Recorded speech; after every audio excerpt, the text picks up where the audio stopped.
ప్రియమైన దేవుని వారలారా, జగత్ రక్షకుడైన క్రీస్తు నామములో మీ అందరికీ సర్వశుభములు కలుగునుగాక. ఆమేన్.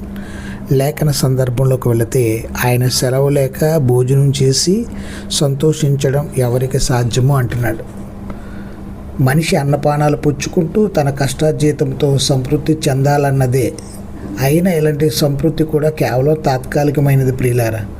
ఆ తర్వాత ప్రసంగి అన్నది ఏమిటంటే, ఇది కూడా దేవుని వల్ల కలిగినని నేను తెలుసుకుంటుని, తినుచు ఆనందిస్తూ ఉండడం కూడా దేవుని వరాలే.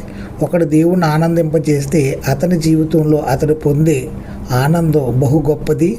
దేవుడికి ఇష్టలుగా ఉండే వారికి దేవుడు జ్ఞానమును, తెలివిని, ఆనందమును కూడా అనుగ్రహిస్తాడు. ఆయన సెలవు లేకుండా భూమి మీద ఏదీ జరగదు. చివరికి ఆహారం తీసుకోవాలన్నా ఆయన కృపే. ఇంకా చెప్పాలంటే, నిజమైన సంతోషం అన్నది మనం దేవుని అంగీకరించి